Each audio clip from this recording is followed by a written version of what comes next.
Hi, this is lesson number 6 in the series of literary criticism, and it is the second lesson on Aristotle.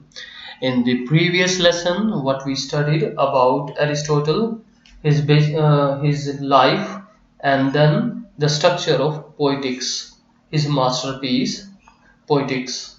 And now, in this lesson, we are going further. We are talking about the key concepts given by him. So among the concepts given by him, the first one we shall discuss, that is rhetoric. In rhetoric, so first let's check what is the meaning of rhetoric. Rhetoric, whether it is the written form is the or the oral form, in the speech or in the writing, when a person tries to persuade his audience, it is a persuasive type of language that you want your audience to do something, to decide something, to think something. That is persuade. So in rhetoric, a speaker, we take the oral part. So in rhetoric, speaker tries to persuade his audience, and there are three divisions in rhetoric according to Aristotle. The first one is that logos. When a speaker tries logics, he uses logics to persuade his audience. He expresses so many things, or whatever he expresses, he uses logics. He present arguments and then try to persuade his audience. And then the next one is pathos. Pathos, pathetic, pathos means emotions, emotional part. When speaker use emotional part, he emotionally persuade you, as mostly we see that leader uses this. They come on the stage with the tears in their eyes and then try to manipulate their audience. And the next one is ethos. Ethos is about the credibility of the speaker. You have a speaker before your eyes and you know everything about him. So whatever he says doesn't really matter to you. You know well about him. How is the credibility of that speaker? How good he is, how great or bad he is. So these are the three divisions in rhetoric we have according to Aristotle. So with these three divisions or these three ways, a speaker tries to persuade his audience. The next one we have some of the theories. So among them, the first one is syllogism. Syllogism. In reasoning or in any book where the reasoning is explained, you might find this word, and it is about that an argument can be deduced from any two or more given arguments. When I say something, one statement, and then I say another statement, on the basis of these two statements, we can form another statement. There may be two basic statements or three. On the basis of them, we can form a new statement. That is syllogism. For this, a common example, even if you find on Google, that as I found that we know that all the planets move around the sun, the first statement. Then the second one we have that Earth is also moving around the sun. This is the second statement. The first, all the planets move around the sun, and the second, the earth moves around the sun. On the basis of these two statements, what opinion can we form? That earth is a planet. So this is we can make by these two arguments. So this is the idea of syllogism. The next one we have, that is idea of causality. Relationship between events. One event may cause the another event. This is the idea of causality. You see one event happening. As the result of the first event, second event happens. And on the basis of or as the result of second event, the third event happens. This is how Aristotle sees in our life that the events happen. Every event is the result of another event, and the result of this event would cause another event to happen. So this is about the idea of causality. And the third one is the idea of mean. Mean in mathematics, you might have studied this concept, how to find out the mean of given series.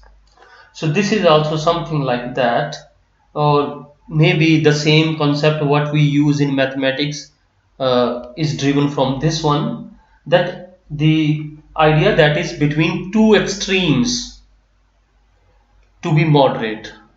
We have two extremes. If we think about that, something is so good of the highest level, that is one extreme, and then we have something is so bad to the lowest level, that is another extreme. And in the life we are supposed to be between these two extremes to be moderate. So that is the idea of the mean according to Aristotle. This is also called the theory of golden mean. So when you are in between the two extremes, you are close to both these extremes. If you keep yourself at the higher extreme, then you are far from the lowest extreme. So Aristotle gives the idea that one has to be between these two extremes. So to be moderate. This is the idea of golden mean or idea of mean, whatever way you may call it. The next we have Aristotle's views on poetry. Here Aristotle counters the views of his master Plato.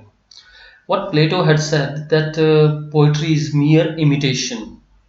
But Aristotle says that it is not just imitation, it is creative imitation. Or in other words, he also says that it is an imaginative recreation.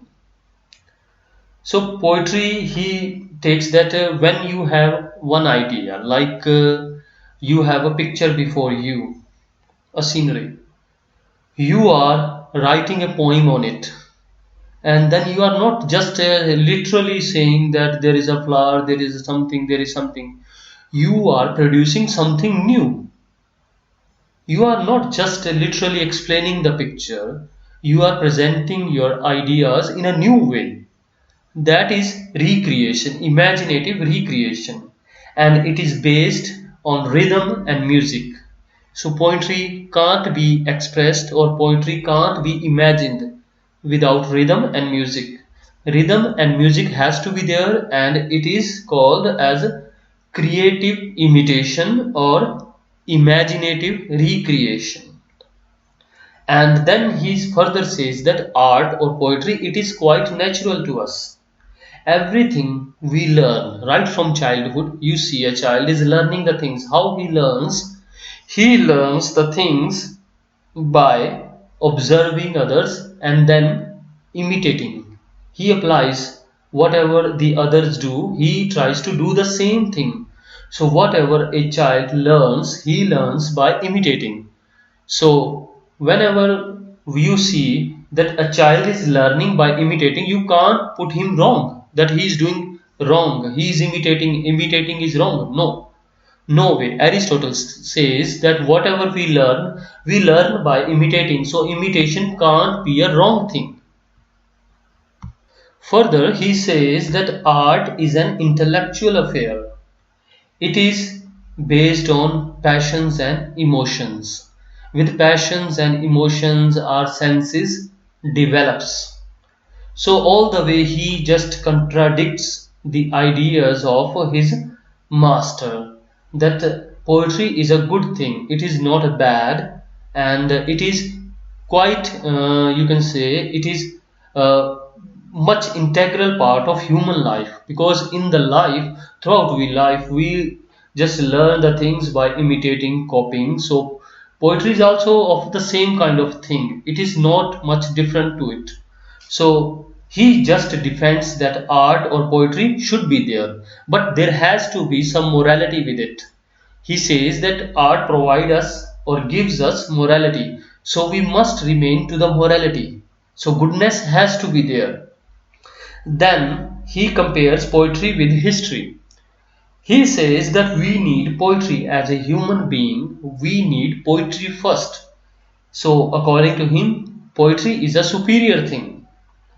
So he says that poetry tells us what might happen in the future, what should happen, what should be done, what is the universal truth. All the philosophical views we get to know through poetry. Even Plato said that one should be philosophical in his views. One has to be philosophical. So same thing Aristotle is saying that poetry makes us be like a philosopher. And then he says that in history we just learn things about past, what happened, what were the individuals action or the events that took place or factual things, but history never tells us what is right or what was wrong. Only poetry tells us. Poetry gives us that aesthetic sense. Poetry gives us the power to feel the beauty. Poetry gives us to feel what is the pleasure of life, how to get pleasure in life through beauty. So this is all we have with the concept of poetry. He simply contradicts, we can say, he simply contradicts the ideas of his master, but somewhere he is also agreeing with him that philosophical views are pretty much required in the life, and for that he defends that poetry helps us. It helps us gaining those philosophical views. So this is enough for this lesson, and in this lesson we just discussed the things about rhetoric and then some of the theories about syllogism, causality and mean, and then Aristotle's views on poetry. So in the next we shall talk about the most important key concept given by him, that is about tragedy and epic theory, epic poetry. Okay, thanks.